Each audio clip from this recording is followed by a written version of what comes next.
juga prinsip-prinsip berbangsa bernegara. Bapak Ibu sekalian, ketika kita merumuskan negara Pancasila Darul Ahdi wa Syahadah, tahu enggak rujukannya apa? Poin 5 matan keyakinan. Coba nanti baca, saya biar tidak keliru ya.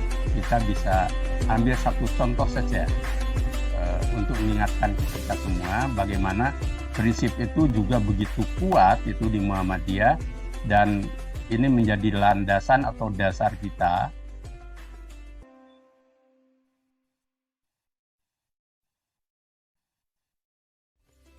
Saya bacakan ya biar kita ingat semua.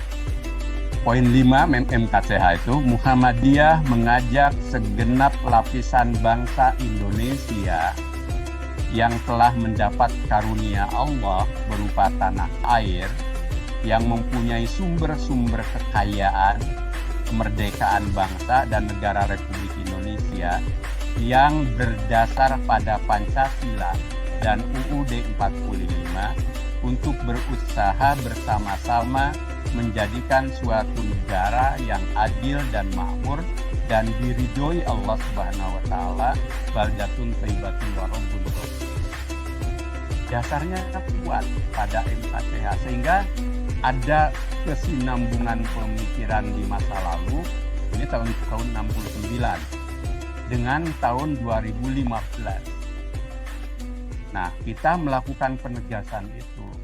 Nah, kenapa itu diambil? Agar, nah ini, orang Muhammadiyah, kader Muhammadiyah, itu tidak lagi berpikir tentang bentuk negara. Ada yang ingin khilafah Islamiyah di Indonesia, misalkan. Ada yang mungkin nanti jangan-jangan saking sekulernya dan terpengaruh oleh komunisme itu punya cita-cita mendirikan negara komunis misalnya. Atau karena liberalnya atau sekulernya menjadikan Indonesia sebagai negara sekular seperti negara-negara barat. 3 ideologi ini sama tidak sesuai dengan Pancasila dan pandangan ideologi Muhammadiyah. Wah, kalau gitu tidak Islami. Kita sebut di situ Pancasila itu sudah Darul Ahdi wa Syahadah. Dan Pancasila itu sesuai dengan prinsip-prinsip Islam. Dengan kata lain, sebenarnya negara kita yang dasarnya Pancasila itu bisa dikonstruksi sebagai ijtihad politik para tokoh Islam tentang negara Islami, tentang Darussalam. Maka kita sebut sebagai Darul Ahdi. Karena itu tidak perlu lagi kita nanti susah-susah berpikir tentang negara kekhalifahan, negara komunis, atau negara sekuler yang justru bertentangan dengan apa yang ada di Indonesia. Kan negara Islam itu tidak dilarang kalau di tempat lain. Pakistan pakai negara Islam, tapi di Indonesia sudah ada negara Pancasila. Gitu loh pemahamannya itu. Jadi kalau ada ingin bentuk negara kekhalifahan Islam di daerah Pasifik yang masih kosong misalkan, itu monggo saja dan itu tidak dilarang. Tapi jangankan di Indonesia, di Saudi Arabia yang sudah negara Islam, itu negara kekhalifahan yang diusul oleh satu kelompok tertentu itu sudah bertentangan, maka hampir di setiap negara Islam gerakan seperti ini disebut gerakan yang ilegal. Nah, ilegalnya itu bukan karena tidak sejalan dengan bentuk fikih siasa Islam, tetapi menerapkan dengan model itu di satu negara yang sudah berijtihad secara Islami bahwa itu juga merupakan negara Islam.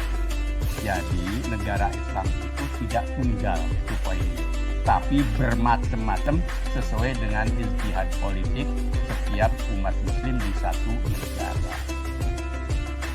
Wah, negara bangsa, negara kerajaan Saudi itu tidak sejalan dengan prinsip kekhalifahan Islam yang alamiah.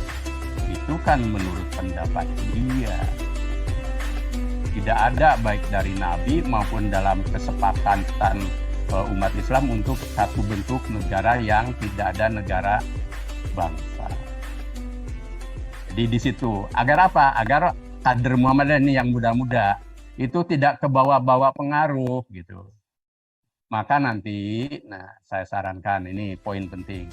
Kalau ada yang belajar politik, entah itu pemikiran sekuler atau pemikiran tokoh-tokoh dulu kayak Al-Afghani, Maududi, Al-Banna, kemudian Qutb, hati-hati, semuanya harus dengan kritis karena itu di masanya dan dalam satu konteks tertentu.